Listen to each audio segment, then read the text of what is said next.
Good morning, colleagues. Today we are going to have a memo discussion for geography. We are speaking to Murata, learning facilitator for Moteo district. It's important that when we move to this paper, we check that let our candidates work hard. This is our media paper. Today we'll be discussing the paper 1, which is mostly 225 marks. And our candidates yesterday wrote well for 3 hours. Hope they will do us proud because they've got good teachers that are teaching them. Yesterday's question paper consists of 3 questions. Our candidates were expected to answer all 3. Answer the paragraph in style as follows. If it's one detail or a fact, you go in detail about it. If it's different ideas, then you minimize your detail because you have to cover all facts. We had the annexure in the paper. Number all your questions that was related to the candidates, and then leave in line between subsections. Start each question at the top of a new page.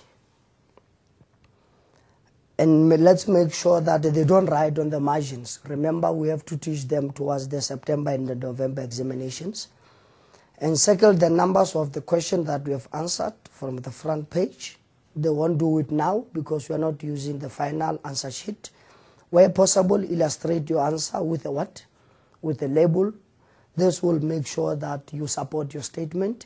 And our candidates were expected to write it clearly and legible. Colleagues, it's important that we make sure that their inputs, if there are inputs that you need to send, please don't hesitate to phone me, 060-5879-047. If we don't build this geography, no one will do it for us.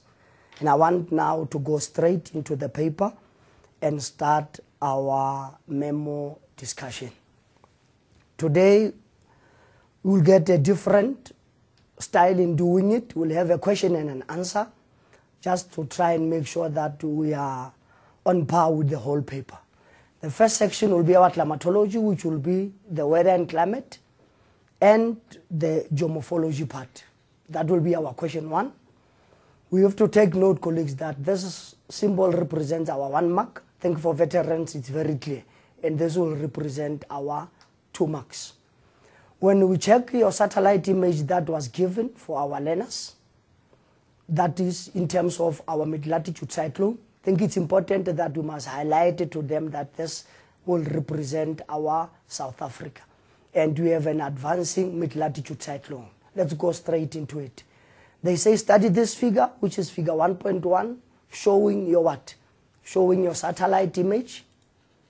Showing your satellite image of the mid-latitude cyclone over southwestern Cape in South Africa, for which date? For the 26th in 2005. And various options will be given for the possible answers. They must choose the correct answer, A to D, from the question that is being given to them. The first question was saying the mid-latitude cyclone affects southwestern parts of South Africa during which what? Which season? Then they were given an option. A, autumn, B, winter, C, spring, and then D, the summer season. And we know for a fact that the correct answer will be B, that our mid-latitude cyclone advances to South Africa during the winter season. Let's go to the second question. Second question was saying the rain-bearing clouds that form ahead of our cold front during the mature stage of the mid-latitude cyclone is known as which clouds? Let's check them. The first one was altostratus, B, the nimbostratus, C, the cumulonimbus, and D, the cirrus clouds.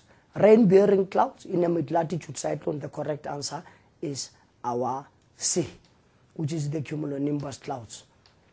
We proceed to the third question. This one is responsible for the position of the mid-latitude cyclone closer to the southwestern part of South Africa. Which one? The shifting of the intertropical convergence zone on the equator, the deflection of air to the north, which is B, C, the shift of the intertropical convergence zone. Now we start now to have a competition. is it moving, the convergence zone, is it moving to the south, or is it moving to the north of what? Of the equator? Or there's a change in wind direction from southwest to the northwesterly direction. Then we say for a mid-latitude cyclone to have a position closer to the southwestern part of South Africa, it's when the shift of our ITCZ, intertropical convergence zone, has moved to the what? To the northern part. Therefore, we get our winter season. Let's go to the fourth question. The mid-latitude cyclone is also referred to as what? Is it a low pressure? Is it a high pressure? Is it a coastal low pressure? Or is it a temperate cyclone? Different names, just like in terms of tropical cyclone. Then we say, if you don't want to say a mid-latitude cyclone, you could say they are also known as our temperate cyclones. Me proceed directly to question number 5. Mid-latitude cyclone usually occurs as family or three or four members or cyclone. Each successive member is slightly away from the poles on the synoptic weather map. And where would you get what?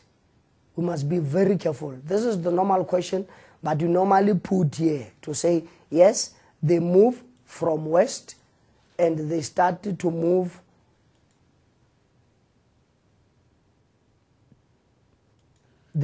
from west and they move towards the east. And when they move from west to east, where would you get the smallest? The smallest one or the youngest will be found, let's check, is it on the northwesterly direction? Is it on the northeasterly direction?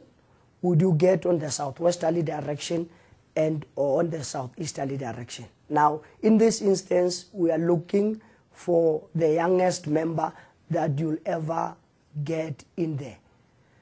And then we say the youngest member will be found on the sea part, which is the southwesterly part, because they move from west towards the east. The youngest, they originate on the western side, they move towards the east. So the youngest member will be from the southwesterly direction, and the oldest member, you'll find him towards the northeasterly direction.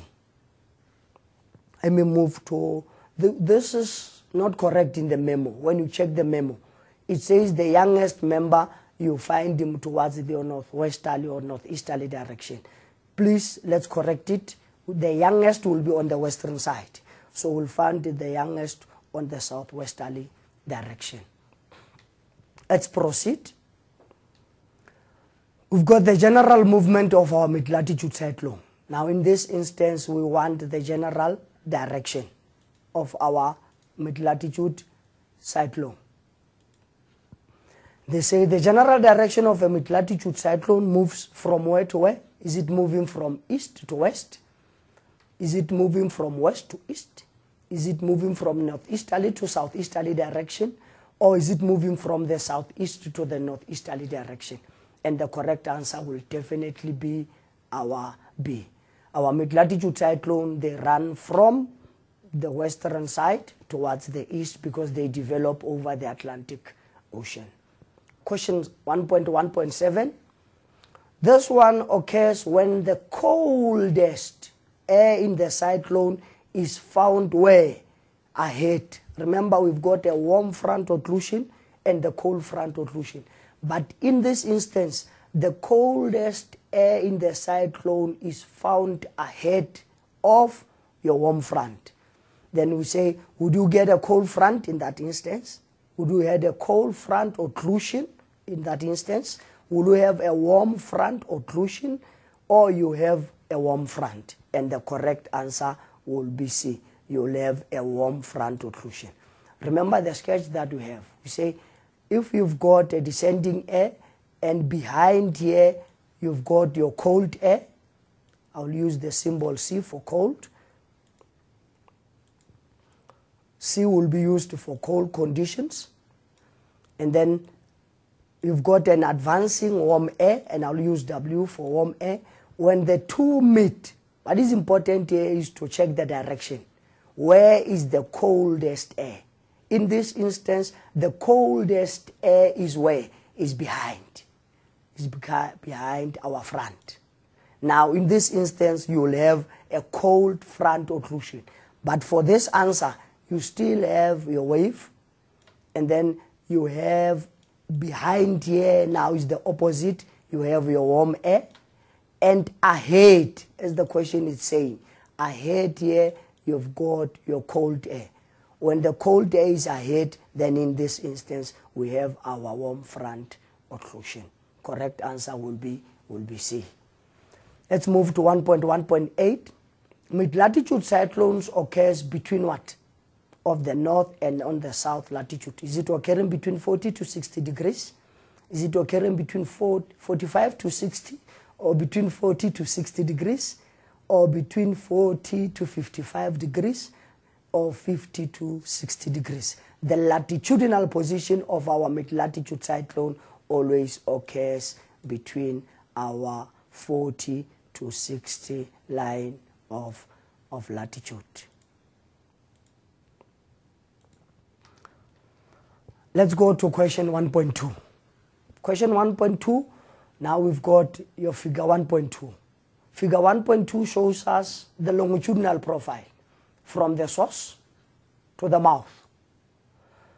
Upper course, your middle course, and the lower course. Your speed will be fast, your speed will be lower, your speed will be average, and you started to have the reduction in the speed towards the end of your river.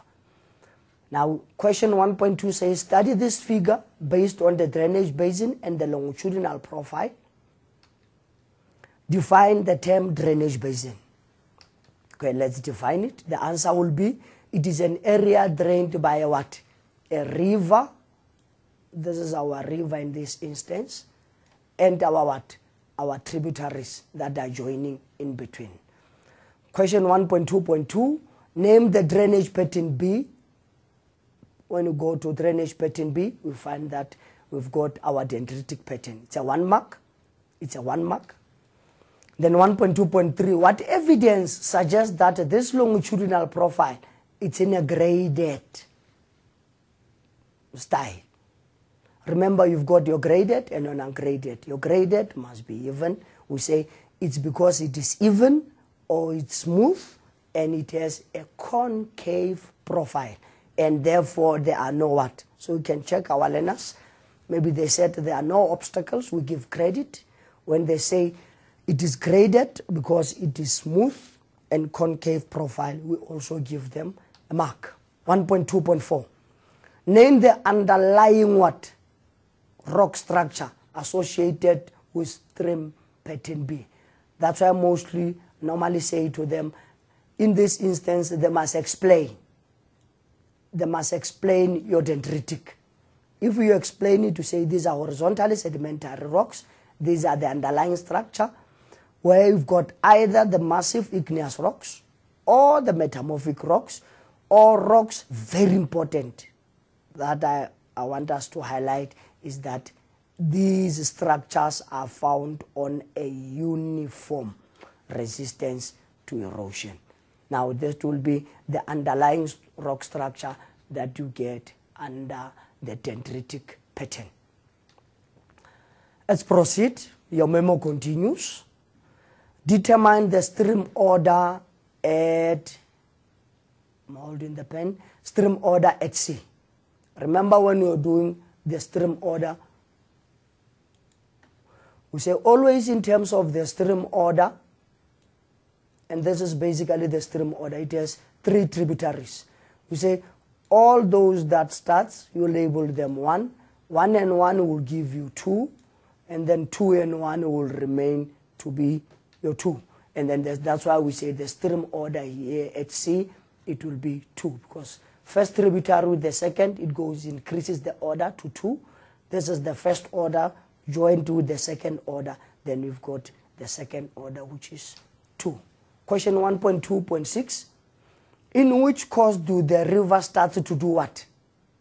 To meander. When you check your profile, the upper course, is it meandering? The middle course, is it meandering? Yes, we start to find it. and then the lower course, we start to have your deposition. Then we say it starts to meander in the middle course. 1.2.7, explain the term longitudinal profile. Very clear. Side view of the river from what? From the source to the mouth. This will be from your source to your mouth. Also your one mark, the total you'll get it out of 7. Let's continue 1.3. Study figure 1.3 showing a what?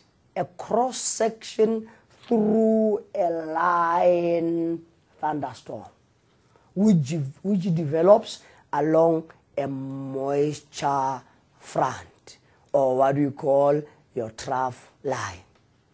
Now immediately you started to check your figure, you'll start to see that you must identify your oceans to be easier. I think colleagues will agree to say this will be your Atlantic Ocean and that will be your Indian Ocean at B.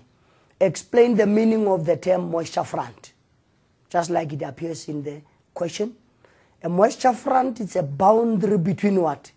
Between two air masses with different properties with regard to what?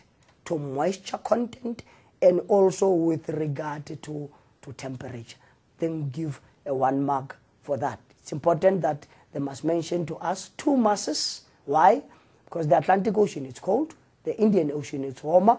You've got two air masses with different properties with regard to the moisture content. It's not the same. Also with regard to temperature. Atlantic is cold, Indian is warmer.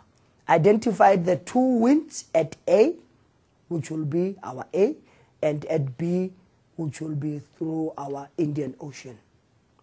And we say, at A you've got, this time we want two winds.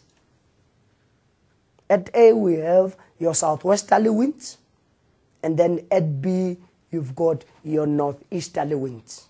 We'll come and deliberate deeper into this. 1.3.3. Indicate which of the two winds mentioned above, which one is warm and moist, and which one is cold. It will acclimatize itself with the properties of the oceans. And we agree in principle to say the A, it's cold and dry, while B, it's very moist and it's very warm. Because the Indian is warmer and moist than the Atlantic. Colleagues, I think it's important that this moisture front to deliberate deeper into it for our learners to have a deeper meaning into it. Explain why these two winds that we have mentioned. We have said that the A is cold and the B is warmer. Why these two have different what? Characteristics in terms of the very same question. The moisture content and also with regard to the temperature. Now we must differentiate the properties. We say A, it's cold, it's dry, because it adapts its characteristics from, very important, from the Atlantic Ocean, with the cold current air with less moisture or low humidity. Our candidate will get 2 marks. Learners will also explain the B to say B, it's warm, it's moist, because it adapts its characteristics from which ocean? Very important, from the Indian Ocean, with warm temperatures and high humidity or your moisture content. Let's continue, colleagues. In a paragraph of approximately how many lines? 8 lines. Explain how these line thunderstorms develops. Why these line? How do these thunderstorms develop? 8 marks. Level 7 candidates. This is where we want them to excel. Let's encourage them, colleagues. We say the first one, they must remember that the Kalahari high pressure will be moved upward. It's dominant. And then this allows moisture from the Indian Ocean to flow into the interior of South Africa from the northeasterly direction. Cold air, cold drier air from around the South Atlantic high pressure cell also blows into the interior. Now we started to differentiate the wind. And then these two air masses, what do? They converge to form a moisture front. 2 marks for every point that our candidate is doing. As much as we have been talking of the cold, now we'll deliberate on the warm. We say warm air rises above the cold air at greater heights and started to do what? To cool down. And then the cumulonimbus will be formed and are accompanied by heavy clouds. If you check our candidates or learners, if they check well, this is mostly one of the questions that we had in the multiple choice question. That when you started to talk of your rain-bearing clouds, we talk of your cumulonimbus, which will be formed when you started to have air that comes from the Atlantic, Ocean, which will be cold, and you start also to have air that comes from the Indian Ocean that will be warm. When the two air masses meet along your moisture front, automatically warm air will be forced to rise. That's why we say warm air will rise above the cold air. Warm air will rise, and once the warm air starts to rise, it will condense, forming your cumulonimbus clouds, which are accompanied by your heavy rainfall. Colleagues, let's continue. Now we move to figure 1.4. Study figure 1.4, which illustrates the microclimate of the city. Immediately it says to us, your microclimate, we know that your microclimate, small scale climate. Define the term urban heat island. What do you mean by urban heat island? The city center, which has high temperatures than the surrounding rural areas. Or one of our learners could say, the area where you have higher temperatures of the city surrounded by lower temperatures. We give our learners a mark for defining our urban heat island. Then question 1.4.2, which areas in the city experiences what? The highest temperatures, and which one experiences what? The lowest temperatures, respectively. They must mention both. Then we say, always when you have the highest temperature, we find it around our city center, which is the CBD. And then where you have the lowest temperatures, we found it on our rural urban fringe, or when one starts to move towards the outskirts. Then we give 1 mark for each of the learners' answers. Let's continue, colleagues. On the same figure 1.4, 1.4.3, distinguish clearly between urban heat island, very clear, and your what? The pollution dome. Then we say, always with an urban heat island, it is as a result of what? I wanted to clarify this.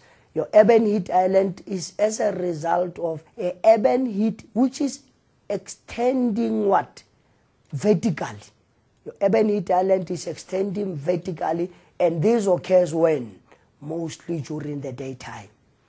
Dispensing or taking your pollution particles to the what? To the higher levels or to your troposphere. At the very same time, this occurs during the day. Now let's talk of the pollution dome. This explains your urban heat island, the vertical upward movement that we get during the day. Now at night time, the air starts now to be cooler, and it will now start to do what? To subside. And this occurs pushing what with it? It pushes your pollution particles downward, resulting in the concentration of pollution dome closer to the Earth's surface. So we can conclude, urban heat island, the air will rise up and it will start to move vertically during the day. Your pollution dome, it starts to move or subsides downwards at night, and immediately it subsides, it takes along with it, or it decreases with it in terms of the pollution also decreasing. Then we say the urban heat island occurs when? During the day and has a greater vertical dimension, while the pollution dome occurs when? It occurs at night, and it compresses the pollution over the city at night. The heat island is well developed when? During the day. We are repeating time, but in this instance, we say it is well developed.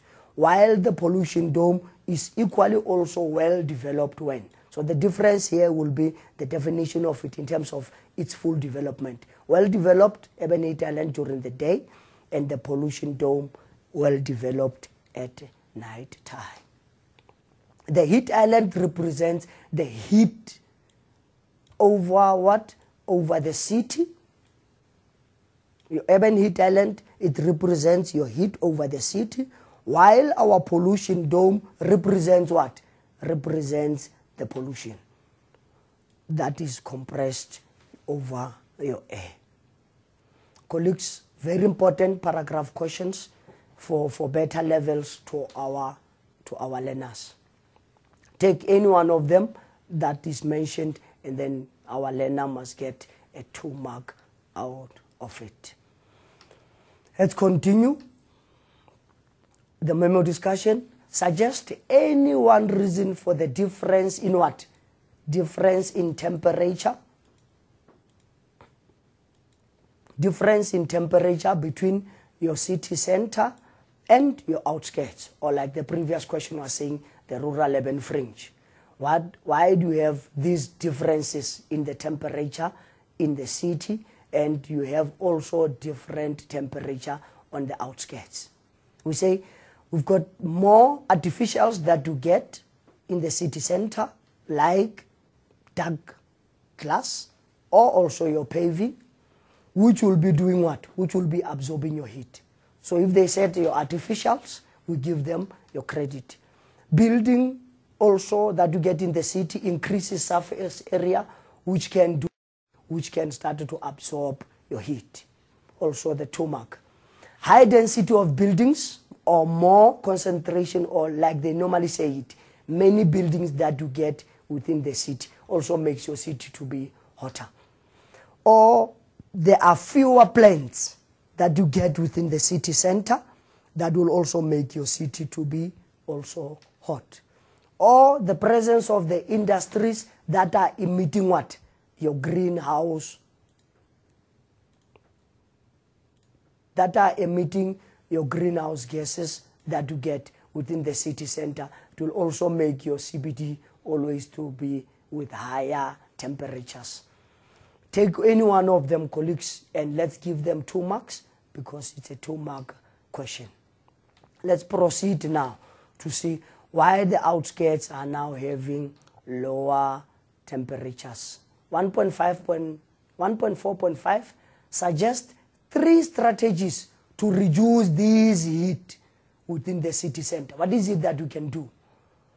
Number 1, let's go solar, or use alternative sources of heat. So if our learners say, normally they say solar energy, then it's fine. Then we go solar or use alternative sources of heat, give 2 marks. The second thing, we must plant trees, or the others will say the green belt, so that they absorbs your carbon dioxide and they give you the oxygen in cooling the city. It develops more water bodies or fountain or ponds to decrease air temperatures. Let's have water sources that you could get. I came across another learner saying swimming pools. And I think because it will form part of your ponds where water is collected, you can also give credit to say, let's have some water sources or swimming pools within the city center. Then use light-colored material. What will be the purpose of the white-colored material? It's because white color will not attract more sunlight, unlike the darker part. And then make sure that we control the number of vehicles that you get in the city center. We can expand on it, restrict industrial activities to daytime when less pollution or heat will be trapped. And then build longer chimneys of industries that release pollution above the inversion layer. We must have longer chimneys that will definitely take all these pollutants out of the city. Then our city center will remain cooler. Then you can also have filters on chimneys. What will be the purpose of filters? they will now start to trap the very same pollution. Or decentralization of industries from the city center towards the outskirts. Our industries must now be located on the outskirts. Take any one of them, colleagues, and it's a 6 marks question, so it's 2 marks each. For 3 of them, it will give us 6. Let's continue, colleagues. 1.5, illustrating a what? A drainage basin in a catchment area. Then question 1.5.1, the river system seems to be denser at A, this is where we are talking of A, than where you get it at B. That's where you'll get your B. And explain these differences. Why is it the case? Now we say at A, there's no vegetation. At A, there is less to no vegetation. At A, water is not easily absorbed because there's no vegetation, it will run freely. That's why we say you'll start to have more runoff and therefore more tributaries will develop. And it's a fact. When you look at it, find that there are more tributaries that develop. Now let's check B. At B, you started to have more vegetation cover. Water will be easily absorbed because there's vegetation, and then there will be less runoff because of vegetation, therefore fewer tributaries. No wonder we start to have only 2 tributaries. If you check here, it's this one, only 1 and 2, unlike in the area A where there are many. You take any of them and we work with it. Colleagues, paragraph questions. In order to manage this very same drainage basin, the whole area that is drained by a river and it's what? It's tributaries. We're just explaining your drainage basin. It needs to be taken into consideration. What happens upstream in the tributaries will definitely affect the lower stream. Remember your longitudinal profile. Conservation of the whole drainage basin must be very much sustainable to ensure that your future generations also benefit from the very same drainage. With reference to figure 1.5, write a paragraph of not more than 8 lines outlining ways through which people, what do? They impact on the drainage basin and the measures that must be implemented. It means this question, we must have 2 parts of answers. We must have the impact of people. We must equally have the solutions, strategies that we could come up to maintain our catchment area. Now we say the first one, removal of ways through which people impact on this drainage basin, the negative part. Removal of plant cover. People, they deforest. Industrial settlement activities result in an increase in what? In soil erosion, which lead to an increase in the amount of deposition on the mouth of the river. We said what occurs upstream will definitely have an impact on the downstream, which has started on your upstream. Now, less infiltration of water will also occur. The second answer, pollution caused by human activities leads to the decrease in the what? In the quality of water of the drainage area, or they will start to have now the growth of your algae, also 2 marks. The third one, dam building of water storage can start to have a positive effect of controlling floods along the river. Therefore, there will be less erosion in the area. Then, building of canals and artificial furrows to divert water for farmland irrigation can affect the shape of the river and also with the drainage basin. The impact of people on the very same catchment area. Removal of water from the drainage basin for what purpose? Domestic, industrial, and agricultural purpose can influence the volume of water available downstream. We also give your 2 mark point there.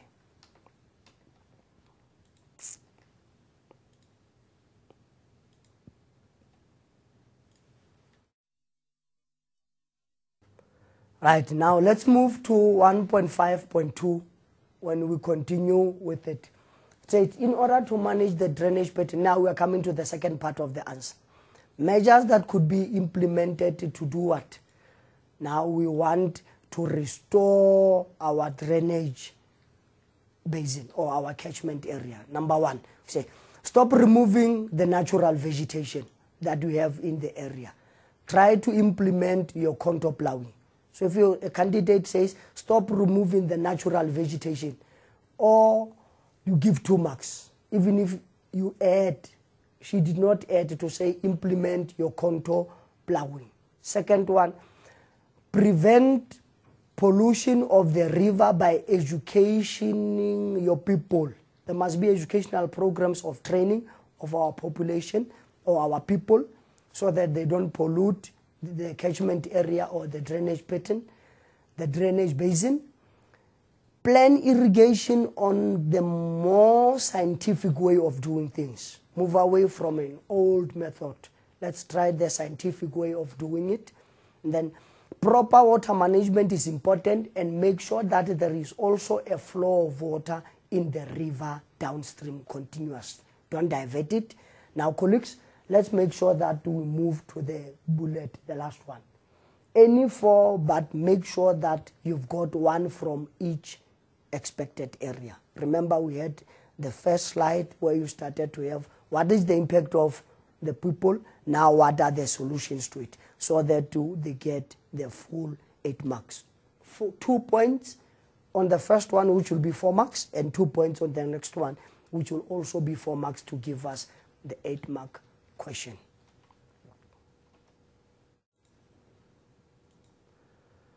Then we move to the next slide, 1.5.3. Propose any 3 ways to reduce the impact of people on the drainage pattern, on the drainage and the catchment area in future. Your 6 mark. Say, encourage better farming methods. The second one, started to plant trees or your afforestation, and upgrade and maintain your sewage system. Then the fourth one, enforce better disposal methods of pollutants containing heavy metals. Conduct public awareness, or they could also say here, start to educate your public. We can also take it as another measure. And then impose fines on people that are not listening. We also take it. Restore the natural flow. 2 mark each. Take any 3 of them to give us the 6 mark.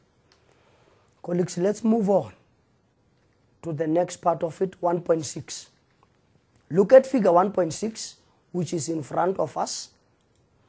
And then we start, which illustrates, it talks to us. I think it's very important that to our learners, we emphasize the questioning, opening part of the question, because it already tells him or her to say, now you focus on something, which is the river capture or your stream piracy. Define this term, river capture, 1 mark of it. It's a process where a more energetic stream, what will the energetic stream do? It will capture the water of another stream or the less energetic stream. What do we call the river marked B on the diagram? What do we call your river marked B on the diagram? You started to find your river B on the diagram there. We call it your captive or your captured stream.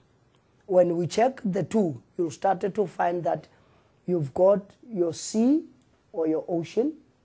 Then the 2 streams are flowing into your ocean. But when one started to look deeper, you'll start to see that there's a strong headward erosion that is occurring.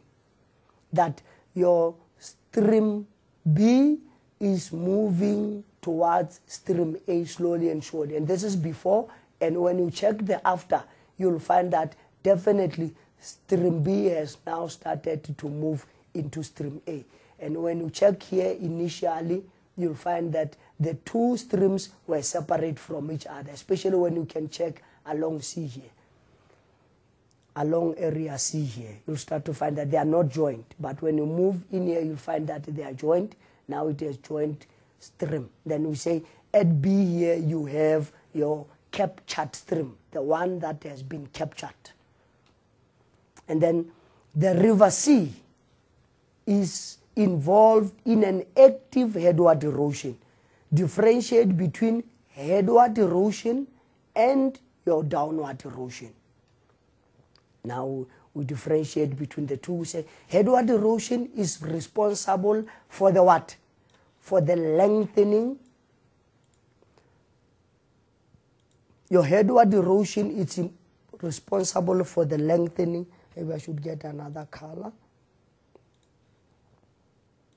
For the lengthening of your river. And the downward erosion is responsible for what? Your downward erosion is responsible for the deepening of the river. So it's the downward, it tells you to say we are moving deeper into the river. But your headward, we started to lengthen the river when we move forward. Colleagues, let's continue. 1.6, figure 1.6 still continues to talk of the river capture. Name the features labeled D and E as a result of the river capture. You've got your D here, and you've got your E, which is the area that is left. D, it's pointing at where it starts to turn. Where it will start to turn, we say where it turns, it's your elbow of capture, and then at E, you've got your wind gap. Straight and forward. Name and explain the 4 factors causing one stream to be more energetic. Why stream B is more energetic and capture the water of the less energetic stream. The first one, we say consider the gradient. A river flowing on a steeper gradient. Your river flowing on a steeper gradient than the one that flows on the other side, the gentle part, will have to erode the area faster and even deeper, and will capture the other river's water. We consider what? The gradient. The second part would consider the volume. If one river has what? A lot of water, a large amount of water than the other, it will start to have more erosive power and captures the water of the less erosive river. The third one, we check what? The rock resistance.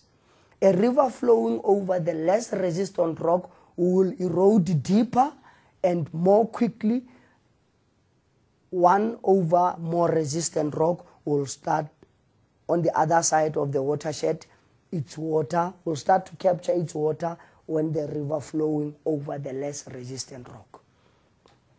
And then we talk of the altitude.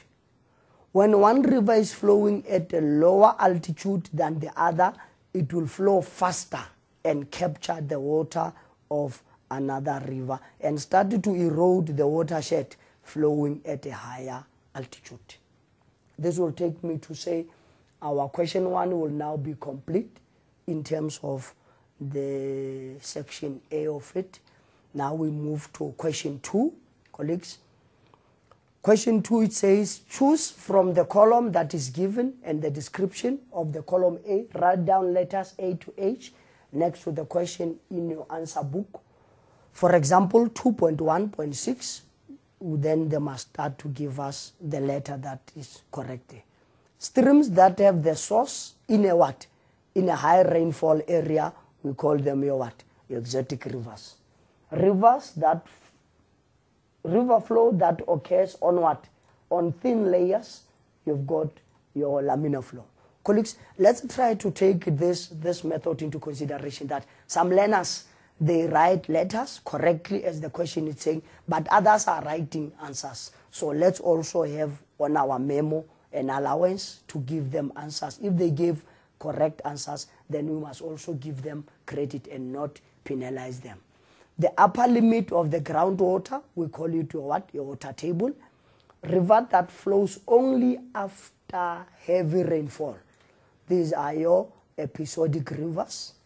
A point where 2 or more streams, where do they meet, you've got a confluence. Rivers that flows on a swelling or turning motion, then you've got your turbulent.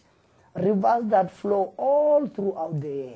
You've got your permanent rivers, and then a point of origin of a river, you started to have your source. Like I'm saying, we also created them when they have given us the alphabets correctly, or when they've given us the words that we want to talk about. Now let's talk of question 2, continuing, figure 2.2. Study the information on satellite image of the tropical cyclone Haruna. To us, take into consideration for figure 2.2. Name the center of a tropical cyclone labeled A. Our center will be, colleagues, our I, it's a mark. 2.2.2, state the direction in which the clouds, I know they are going to run into it and give us the general direction. The clouds are turning, or how the clouds are rotating around the center of a tropical cyclone. We say they are rotating clockwise. It's 1 mark because we're in the southern hemisphere. To continue, what was the lifespan of the existence, the lifespan, or what you call the time of existence of the tropical cyclone Haruna? Let's read the article. Tropical cyclone Haruna developed in the Mozambique Channel on the 18th of February. I've highlighted it there. It reached a peak wind speed of 150 kilometers per hour. It weakened slightly when it reached the land, where a previous system had already flooded the land. When Haruna arrived, 7,400 houses were destroyed, and rice and maize crops were also damaged. 26 people were killed, 127 injured, and there was an outbreak of a disease after the tropical cyclone started to dissipate. It dissipated on the 24th of February. We check the date, 24th and up to the 18th up to the 24th of February. Now, what was the lifespan? 7 days. From the 18th up to 24. Counted 7 days, we give a mark for that. How many tropical cyclones, very important, including Haruna, have occurred in Mozambique? We say 8 for the alphabet H. Suggest one reason why tropical cyclone Haruna started to weaken when it moves over Madagascar. They don't want to say over the land. It weakens over the land because of friction from the land that is caused, and this started to reduce momentum, and it is cut off from the moisture supply. Colleagues, 2 mark each for 8 there, and then the 2 mark for the point when it says friction, or because it has lost the momentum. Friction which has reduced the momentum, or when our learner says it is cut off from the moisture supply. Aspect. Let's refer to figure 2.3, which shows aspect, direction in which the slope faces. And this time, correctly, we are in the southern hemisphere. Define the term aspect, the direction in which the slope faces, correct? Or they could say the angle at which the sun rays strikes the slope. And that will be 1 mark for the definition there. What evidence suggests that this valley is situated in the southern hemisphere? What evidence do we have that we are in the southern hemisphere? And when we check our figure there, we'll start to see that at D, at area D, we are facing, maybe I could also just for clarity, started to put our sun there. We say we are facing towards the north. And we are in which hemisphere? We are in the southern hemisphere. And we know, colleagues, that we are in the, if we are in the southern hemisphere, always the slope that is correct will be the north-facing slope. That's why we say the answer, the north-facing slope receives direct sun rays to support the statement that we are now in the southern hemisphere. Explain why area A is this one. Why area A is referred to as a what? As a shadow zone. We say area A is referred to as a shadow zone because the area does not receive any sunlight. And it's correct, colleagues. if the rays, even if you check our diagram, the rays are not reaching area A because now it is on the shadow side. And we also say the area A is far away from the sun. 2 mark for that. And then high-lying area cast a shadow. The only difference with this side will be that we must include the high-lying area, which also shows that this side is on the shadow. Area A, it is on the shadow side. 2 mark each, colleagues.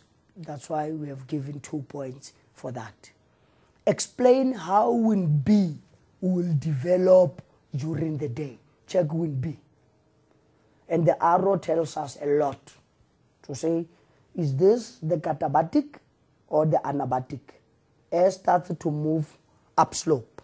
Now explain how this process of the anabatic wind that moves upslope, anabatic, will occur. We say air in contact with the slope will start to be heated up. Immediately once the sun starts to heat this surface, the valley will start to be warmer. Now any air that is in contact with this slope will now also start to move upslope. Remember, it can also move on both sides. And then once it is heated up, our air becomes lighter, less dense, and it will be able now to rise upslope. And it will start to have your rising upslope. 2 mark for that, so that our candidates can also come back to it. Say the air in contact with the slopes. Remember, it is now during the day. Slopes will be warmer. Once slopes are being heated up, they become warmer. Any air that we've got there at night, the katabatic, will also be warmed up, and it will start also to rise upslope. Then our air will become less dense, and it will start to rise upslope. Continue with the last part before we take our break. In a paragraph of approximately how many lines? 8 lines. Give advice to a what? To a farmer on how to plan the usage of which area? Yeah, area C and area D. As to how can you plan the usage, must advise the farmer. Let's advise the farmer. Number 1, you say to the farmer, check the north-facing slope in the southern hemisphere, which is D, will receive sunlight. Let's advise the farmer. Crops that require direct sunlight will be more well-placed. Let's advise the farmer. Descending cold air from the frost pocket on the valley floor, because at sea now start to be colder. Then crops that are sensitive to frost should not be planted at sea. And the farmer will show that. Only those that are good, those that need sunlight, will be planted at D, but at sea, because it's frost, we must not put any crops that are resistant to frost there. And then frost-resistant crops can be planted at sea, yes, because at sea now they want these cold conditions and they will grow well. And then soils on the north-facing slope will also be drier. The farmer must remember that this part will be directed to the sun. It will be drier, which will have a lot of evaporation. Therefore, he must irrigate a lot, and the farmer will be expected to irrigate all these north-facing slope to successfully plant on it. And then the farmer can be located on the higher slopes, which are warmer in the thermal belt. Colleagues, let's take any 4 of them, accept any reasonable answer from our learners or candidates, and we'll proceed after we take our break, and then we'll discuss it. Like I said, please feel free to contact me so that we beef up this geography. Thank you very much.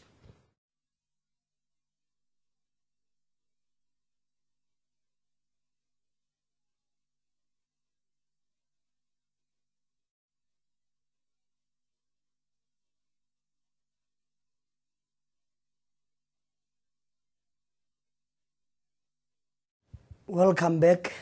I think we must finish the last session. Hopefully we took a small break and we'll start to develop geography even further. Colleagues, before me we've got, when you continue with question 2, you've got figure 2.4 showing the different position of the upper invasion layer over South Africa.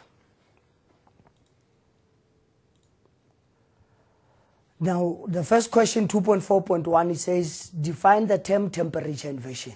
What do you mean by temperature inversion? Temperature inversion means an increase in temperature with an increase in altitude. The higher you go, the warmer it becomes. An increase in temperature with an increase in altitude. Name the high pressure cell that forms over the plateau of sketch A. Let's check sketch A. When you check sketch A, I want our learners, we must also make them aware that, in brief, this is the whole of South Africa. And even ones who come on this side, this is our South Africa. See, now the pen is not clear. And then to say, always once we have drawn the map of South Africa, we started to know that the only high pressure that we get in the interior or part of South Africa, we call it your high pressure cell, or what you call the continental high pressure. Explain the what? The origin of the very same high pressure that we have mentioned. Now we want the origin of the Kalahari high pressure cell. So the Kalahari high pressure cell originates in the subtropics. It is therefore associated with subsiding or sinking air. Land is cool because the Kalahari high pressure cell, we find it in winter, resulting in more of the air sinking or subsiding downward. The upper air converge and results in the what? In the subsidence of air. Remember, we've got your latitudinal position where we say always where the air converge in the lower areas, it will, in the upper air, it will start to converge in the upper air. And once it has converged in the upper air, it will converge in the upper air. Once it converges in the upper air, it will start to subside or to sink downward. Then we say the very same subsiding results in the formation of which cells? We say this results in the formation of your Hadley cell and your Ferrel cell. Colleagues, let's continue. 2.4.4. Explain how the varying position, and when we check it, we can start to see that the position of the inversion layer is not the same. The varying position of the inversion layer, as shown in figure 2.4 in sketch A and in sketch B, has influenced the amount of what? Of rainfall received over South Africa. These will occur on which season? The summer season and the winter season. Refer also to the impact of this movement of your inversion layer will have on what? On farming. It means we must again advise enough in terms of the position of it to the farmer. How can this be of benefit? 8-mark question. The influence of rain. We say in summer, the inversion layer is above the escarpment, which allow moist air to enter into the interior.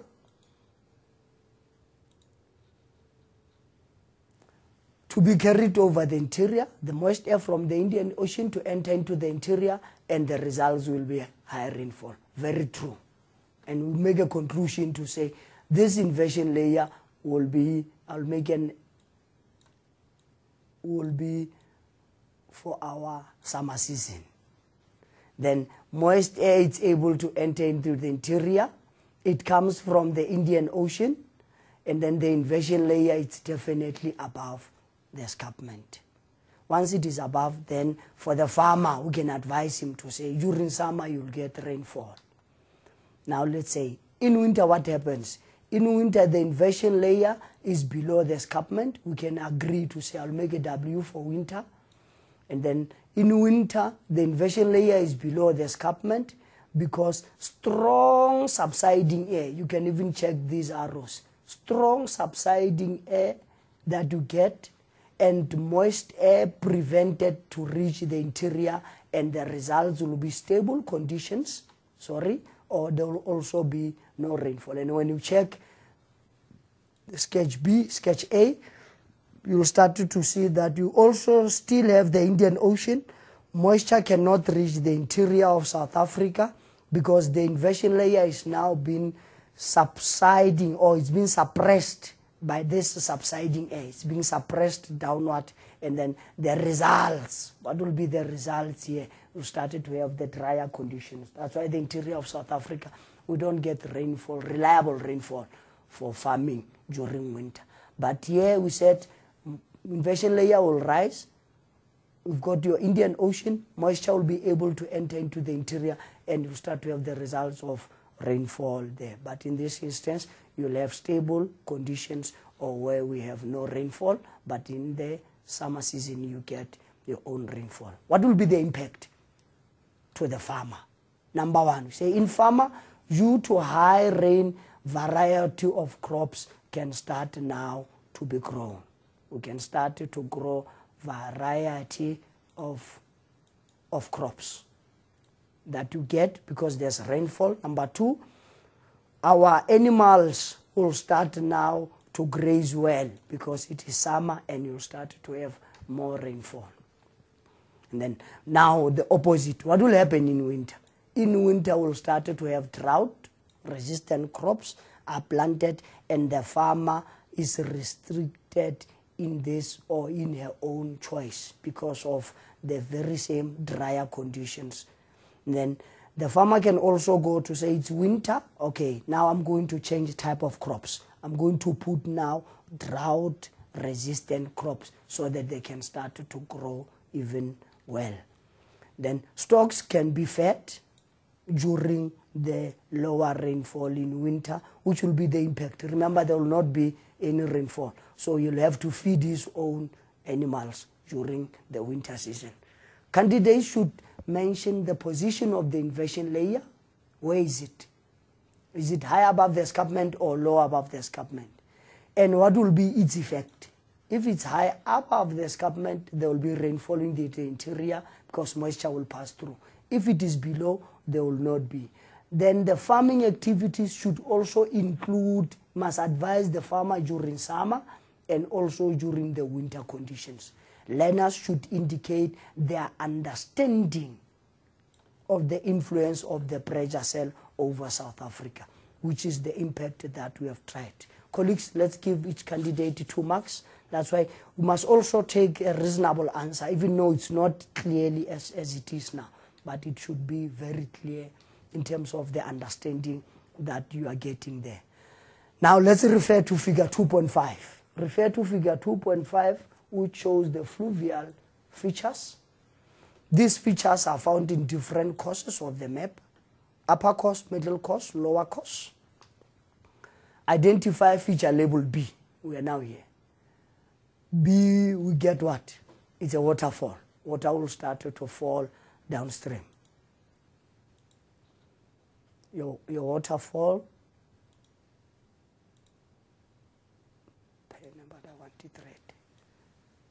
water will start to fall downstream. 2, state one condition necessary for the formation of this feature. How come that we have a waterfall? We say there's a difference. When you check the top part, you've got a hard-resistant rock. And then the underlying part, you've got a soft-resistant rock. That's why we say always in terms of your waterfall, it will start to erode upstream, not downstream. Softer rocks will be found downstream of the hard rock, and we can see it's softer. Then explain the value of this B to humankind. What will be the importance of this waterfall to us? Number one, it will attract us as tourists who will visit the area. Because there's a lot of water, we can also generate hydroelectricity. And because now tourists will be coming, then we can start to have a lot of moolah, income, money. Explain the development of feature A. And when you check, we said mostly waterfall in the upper course. But when you check your area A, you'll find that they started to find sand islands. This talks to us to say now we must be in the lower course, where there's a lot of deposition that you get. We say when the river A has occurred because the river has a large load where? In which course? In our lower course. In our lower course, deposition side. Water is slow moving because of the slope is gentle. That's why you've got the development of these islands. There's no speed anymore. Then the third one, river can no longer carry its own load. Remember, the load is all materials carried by the river. Instead, the river will now deposit the material. That's why we have those small sand dunes there. Blocks its own path as it is forced to flow around the deposited material, forming what? The braided streams. After all these materials have been deposited there, now the river must maneuver its way in between here, and that will give us the braided stream. Right, colleagues, let's give them 2 marks. It's a 4-mark question, 2 each will give us 4. State it at which course of the river will you find A, and where would you find B? Upper course, middle course, and the lower course. We are still going with the longitudinal profile. We say A, it's in the lower course, effect. Lower area, gentle slope, less load, more deposition, braided stream. And then B, we find it in the upper course, where you've got your waterfalls. Thank you, colleagues. We can go on. Question 2.6. Refer to figure 2.6, giving us 3 different types of rivers. ABC, write only ABC next to the question number. When they check our candidates, they will start to see that these streams are different. And what makes them more different is the key, where you've got your wet water table and you've got your dry water table. That's the whole thing that gives the difference in them. Question number 1, 2.6.1. Which river is an episodic river? When you check the 3, we say C will be your episodic river. Which river is a periodic river? We say then your B will be your periodic river. And which river will be your exotic in the what? In the lower course. Then we say check your C will be your exotic river in the lower course. And then in which picture of the riverbed always below the water table? When you check, you find that the riverbed, where is it always below? And then we say check A, our permanent rivers that flows all throughout the year. It is always below. And then in which picture does the groundwater never contribute to the stream flow? Remember, under groundwater, amongst the 3, where you don't see any contact, we say look at C. The water table is far from the contact with it. Question 2.6.6. In which picture does the river flow only when during rainy seasons? Then we say river B4 flows only during your wet, check, wet water tables during rainy seasons. In which picture does the river flow only after your heavy rainfall? After your heavy rainfall, you start it, because this river will only collect water when it rains heavily. Then it will start to flow. C will be correct. 2.6.8. In which picture does the river always intersect with the water table? We say at A. If you check, I think it's 2.6.5 or 2.6.4. We had the same question there. Right, now the meandering stream. Question 2, let's continue with it. Our river now starts to meander. Our river will now start to meander, your cutoffs. Figure 2.7 represents the cross profile of a riverbed. Identify the riverbanks at C and your riverbank at D, respectively. Now we say C is your undercut, where your river starts to erode. It erodes on the outside and it deposits on the inside, where you have your slip of cut. And then your D will be your slip of card. 1 mark each, colleagues. We give them a credit there. Explain why deposition occurs on the inner bank. Why do we have deposition there? Because on the outskirts, when your river starts to flow downstream, you'll find that on the outskirts it erodes, and where it erodes, it's deeper and it flows faster. And then it will erode, it will deposit on the inside because it will start to flow very slower. That's why here at C we say you start to have your erosion, and then at D will start to have your deposition. And you can see that at D it is deeper on the side. Then 2.7.2 continues. Stream loses energy and cannot carry its load. That's why it will definitely deposit here, because it is now flowing slower. Then 2.7.3, give and explain one way in which a river could be able to carry its load. We say a river can be able to carry its load.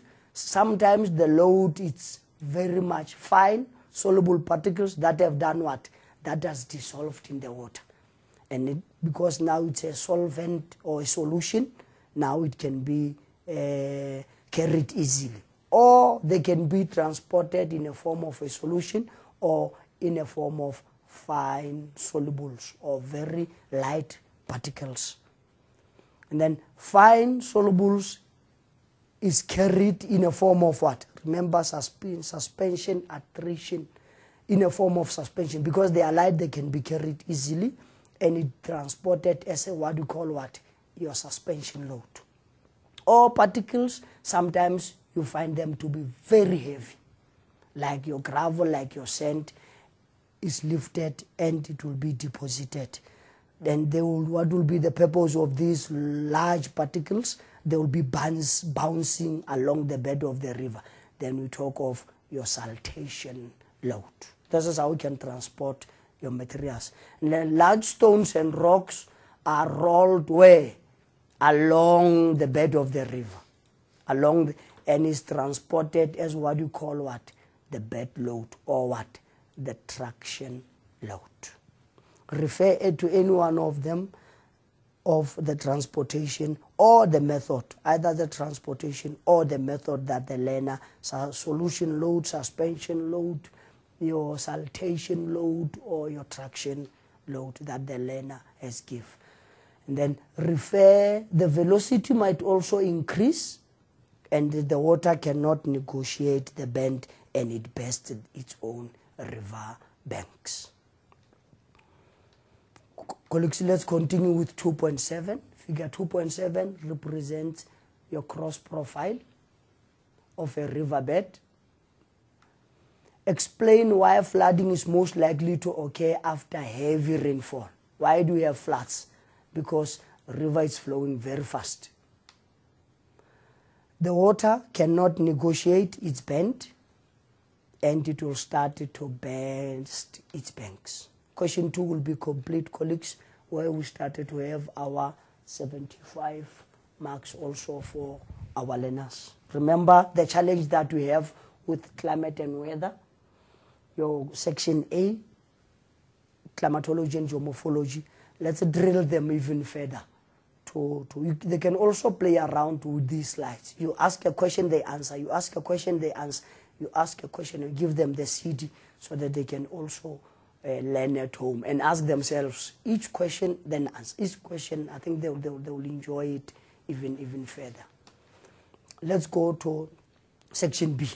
Section B, which will be our rural and urban settlements, which will be question 3. Give a concept of the following descriptions that you get that are given. Concept in the column A, 3.1.1 up to 3.1.5, and write them in your answer book. A settlement, 3.1.1, a settlement which is mostly residential, as people work in the nearby city. And we call that to be a what? Your dormitory town. Second question, the settlement in relation to its what? To its surrounding. That will be your situation. 1 mark each. 1 mark each as the question paper states it to us. 3.1.3, the program to bring about equitable distribution of land. A what? An equitable distribution of land ownership access by changing the laws governing land ownership and access to the land tenure. Then you started to have your land redistribution. A decrease in the number of people living where? In rural areas, because young people are now living and the population of the settlement starts now to be left with old or aged people. Then we say that is rural depopulation. Then number 5, a settlement in a, colleagues, you must check this one also. It was not correct in the memo. A settlement in a dry area situated near a what? Near a water source. It means these people are gathering around a water source, cannot be a dry point. Then it starts to be, that's why I highlighted it in green, it's a wet point settlement. And then question 3 continues. Choose a term from column A to column B that matches. Your column A to column B that matches. E.g., our learners should write 3.2.6 and give you the letter. But remember what we said with it. We said you can also give them credit even if they gave you the explanation of it. Then we say forces that do what? That attract and keep people and business in the city. These are the centripetal forces. Remember, centripetal or your pull factors. What do? They attract. Centrifugal, they repel people. Or the candidate will have written, or a learner will have written, see, a new land use takes over the former. New land takes over the former. Inappropriate land use in the city, then we talk of your invasion and succession. Remember, when the CBD started to expand over the transitional zone, we start to talk of your invasion and succession, or the letter F. The modernization and improvement of what? We are improving old houses close to what? To the city center. Then we talk of the gentrification or the Chelseaification, or the candidate will give you the letter E. When the old original front of building, the what? Original front of building is retained and the new development is built behind, then we call of your facasm, or the candidate will have given you the letter B. The tendency for countries across the world to become better connected and more similar in nature to one another. We say now you are moving to G, where we started to globalize the world. Colleagues, question 3 continues. You are given figure 3.1. Refer to figure which shows a variety of settlement and land use, and you match letters in the figure with the description of it. Write the letter 3.3.1 up to 3.3.5. Informal settlements. You've got, they will form around D here. And then dispersed rural settlement, where would you find them? You find them around C there. And then traditional settlements, where would you find them? You'll find them traditional, those hamlets, they'll find them around A. And then CBD, where would you find it? We find our city center around E. And then the nucleated rural settlement, nucleated. Then you started to check that B will be more nucleated around the area. Let's continue with 3.4. Shows a rural settlement in the Eastern Cape province. Why can settlement in the photograph be seen as a hamlet and not a village? We say there is a loose grouping of houses when you check them. There's another one here. Grouping, or a village will have what? More nucleated or a more specific shape. But a hamlet will start to have a loose grouping of your own houses. The Eastern Cape is considered to be the poorest province in Mzansi, or in South Africa. The settlement is based on the subsistence economy. Explain in short What is the difference between your subsistence farming and your small-scale farming? Then we say your subsistence farming is when a farmer only provides for what? For his own or family, and nothing is sold for profit or for the market. But then your small-scale farming is very small, yes, where a certain part of the yields is done what? Is sold to the local markets. Subsistence, survival, family. And then your small-scale farming, you started to give now to the markets. Describe any two difficulties that subsistence farmer might face in this area. Subsistence farmer. Any two of the difficulties, they might find the area to be dry because you can see that there's no water source. Can start to be overgrazed. There will be a lot of erosion, and automatically survival of the fittest. Theft will creep in. 2 marks each. And then there will also be no money. Illness will start to crop in the livestock. Animals will start to be sick. Illnesses will also come to people. There will be a shortage of implementation of ideas. Traditional farming methods will also be part of it. And then, colleagues, let's take any two of them to see the difficulties that might be experienced. It's not an easy question. 3.4, it's a challenging question. The difficulties that you might find there, let's credit any relevant answer that learners have given us. Name one policy that addressed the social injustices in the past agricultural South Africa. Then we say, question 3.4.3, describe any two difficulties that subsistence farmer might face in this area. What would they face? They might face drought, overgrazed, erosion, theft, no money, illnesses. I'm just giving you this slide. It's the same as the previous one.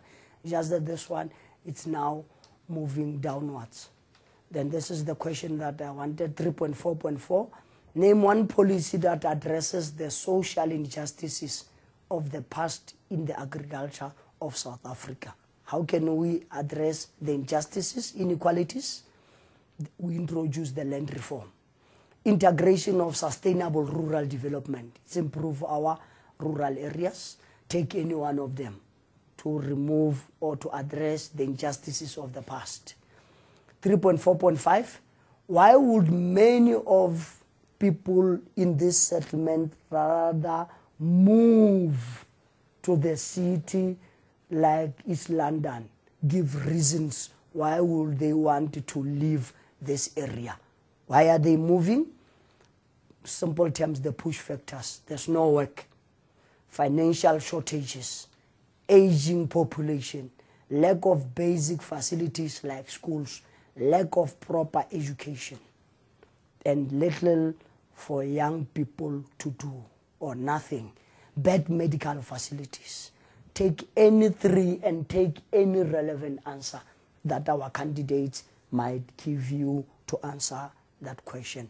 2 marks each, but we want 3 points. 3 by 2, we must get our 6 marks. Let's continue, colleagues. 3.4.6, HIV and AIDS, it's a big problem in many rural areas.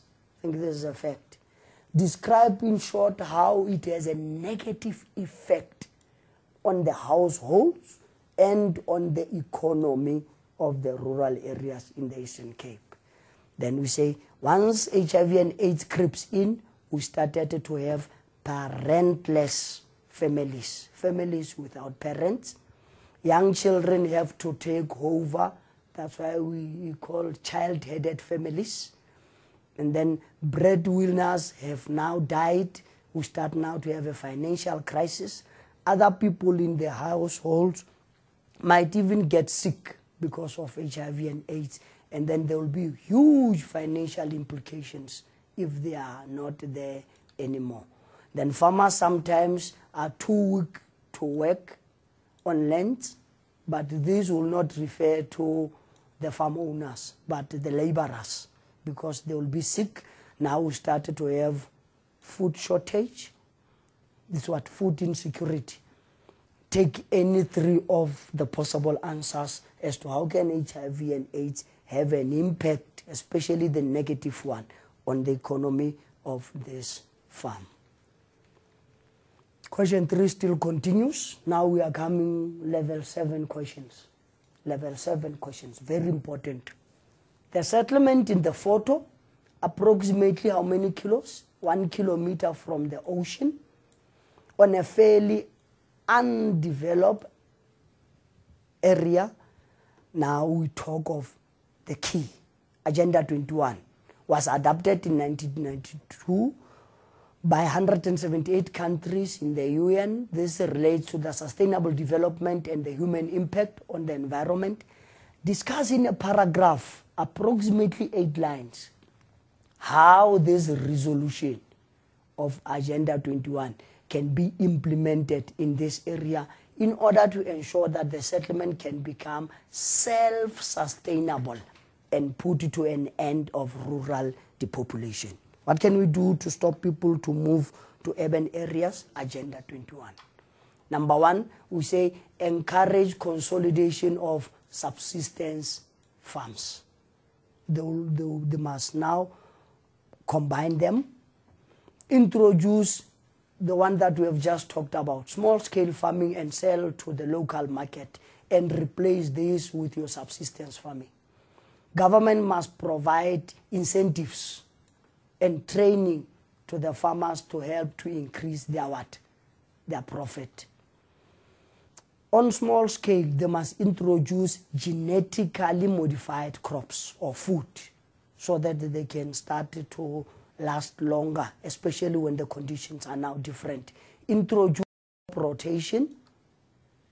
Government can provide subsidies to introduce small-scale irrigation and small-scale mechanization so that they don't move from rural areas to urban areas. They must start to be more profit. Grant low-interest what? Loans, so that these subsistence farmers can start to emerge as high or wealthy or commercial farmers. Encourage consolidation of subsistence farms to increase production is the same as the first one, that one. Protect the soil against the soil erosion. Must just check that this one and the first one is the same. Protect soil against soil erosion. Storage of food supplies should be encouraged. Now, don't eat from mouth to mouth every day. Start to store food. Provide the area with basic services such as access to water, access to electricity, access to sanitation. You remember these are the basic factors that makes them to move to the city. So let's introduce basic services. 2 mark each. Build schools, clinics, hospitals to improve the standard of living. It's a fact.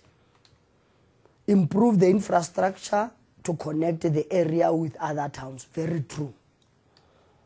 Developed ecotourism possibilities by using local resources to develop articles that can be sold to tourists. And then teach the local inhabitants skills to be their very self-entrepreneurs.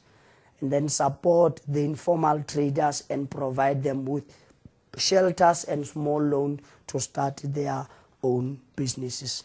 8-mark question, colleagues. Take any 4 of them and listen to any relevant answer that you might get from our learners. We've got a megalopolis there. A megalopolis, that is how many kilometers? It is 10 kilometers away. Question 3.5.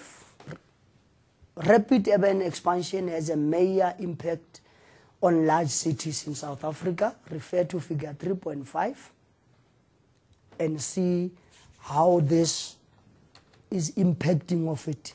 Now let's define the term urban expansion.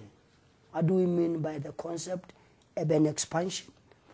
Urban expansion refers to the physical growth of an urban area. When our town starts to grow physically, then we start to talk of your urban expansion. We give a mark there. And then 3.5.2, what message do we get from this cartoon when you look at it, trying to convey to us or to get information across? Tell us about the expansion of cities. Then we say the highlights speed at which urban expansion is taking place. You can start to see that this is a remote area, but check how far distant is it from a megalopolis.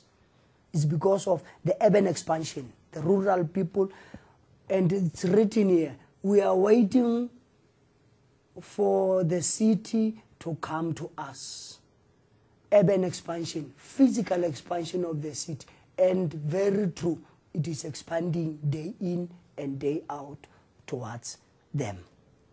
The second one, cities are rapidly encroaching or expanding on vulnerable farmland, because everyone wants to see himself or herself in the city, and then this causes rural depopulation. Everyone is moving from rural to urban areas. Colleagues, let's take any one of them and accept any other relevant answer that we could get from our learners. Let's go on with question 3. Give the geographical term to describe what? Uncontrolled expansion of the residential area. When everyone do as he wishes, stays wherever, on the outskirts of an urban area.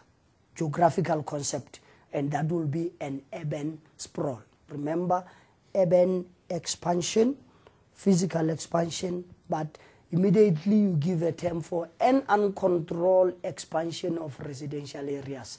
Then you talk of your urban sprawl. Suggest 2 environmental friendly measures to prevent uncontrolled urban expansion. How can we stop this? Number 1, we must introduce the green belts. Remember, in a green belt, they won't cut those trees easy because there will be laws or rules. Then we must start to have towns next to one another. Satellite towns or new towns. We must not have one town where everyone wants to flock in there. Then industrial decentralization. Take businesses to people, to rural areas, and then rural development. Let's make sure that our rural areas are developed. And then provide counter-urbanization measures. Colleagues, you must also check with rural development. Some of our candidates will say, let's improve our rural areas. Then we can take it. It's a 2-mark question to make 4. And then we take any other reasonable answer that we could get there. Let's go, colleagues, to 2.5.5. Explain the impact of this urban expansion to the CBD and to the inner city. What will happen? Service delivery will become difficult. Number 2, growth and informal settlements. Started to have them. It's an 8-mark question. You start to have traffic congestion, overcrowding of people, a lot of pollution, social ills or crimes like prostitution and alcohol misuse, lack of space or lack of land, waste management difficulties, values, traditions and custom breakdown, rapid spread of diseases, homeless start to have street kids and move into the very same buildings. Take any one of them, colleagues, as a reasonable answer. I'm still looking forward to see that if they are now old, are they still called street kids? We will deliberate on that. Study the advertisement of the new development in an urban settlement. Define the term CBD. What do you mean by CBD? Central Business District, or could also say the heart of the city. It's 1 mark. Discuss 3 factors that will determine the location of the CBD in the city. We say 3 factors that influence the location of the CBD will include, number 1, accessibility. When you talk of the CBD, you talk of access into it. Number 2, centrifugal or the push and your pull factors will also contribute. Central place forces will also play a part, which will be a factor influencing the location. It will start to attract places towards the city center. And then there will also be a threshold population. Threshold population, minimum number of customers required to support a business, they will also increase there. And then you'll also have to consider the range, the maximum distance from where a business draws its customers. And then municipal and the local regulations should also be considered. And then we take any three of them, colleagues, to make sure that we discuss three factors that will determine, very important, the location of the CBD. We don't just locate them. We locate them where it's accessible, CBD. We locate them where there are push and pull forces. We locate it always to make sure that it is in the center, central place forces, centrally located. We place your CBD where there's a threshold population, minimum number of people that are going to buy in there. And we consider the range, the maximum distance from where business draws its customers. And then let's put now the laws, the municipal and the local regulations. Let's take any three colleagues and credit our learners.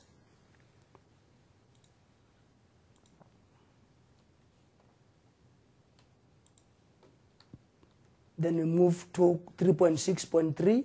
The trend in the modern cities is that businesses prefer to settle in suburban areas. Business decides to settle in suburban areas or complexes rather than coming where? In the city center itself. Explain why this is the case. Why do you find businesses deciding to move away from the city center and move towards a bit of the outskirts to the suburban areas? We say number one, on the outside, it's a peaceful, it's a quieter place. It's very peaceful to live there. Second part, it is away from the CBD that is always so busy, that is always so noisy, that is always so much with traffic congestion. And then outside there's a lot of parking, unlike in the city center. And then the area is accessible. It's easy to reach. It is easy to move from within the area, unlike in the city center. Very important, cheap land. You started to have a lower land value, cheaper land. That's why some of these businesses, they move from the CBD, from the city center, and they go to the outskirts. Colleagues, let's check which one our candidates or the learners have given us, and it's a 2-mark question each, and then it will give us the total of 4 marks, because it will be 2 by 2. Explain what the term green belt means. It's a 1 mark for that. We say a green belt means parks or recreational areas in and around urban settlements. Others could say it is an area of what? Of natural vegetation in the city. This is where you have. Others could also, just before I pass this one, others could also say this is an area where you have your trees, not mentioning trees and grass and everything. Let's be very considerate to see that they are still referring to the green belt or your city or the green belt or your area covered with vegetation. Explain why is it important for modern cities to include the green belt in their planning. They make the area beautiful. They solve problems of urbanization. If there's no vegetation, that everyone will move as he wishes. Also, they solve a problem of pollution. They help to cool down the city. Very true. Absorb carbon dioxide and give out oxygen. They create good and healthy environments when you move around them. You take any one, colleagues, there, it's a 2-mark question. It will give us 2 marks. And then thank you very much.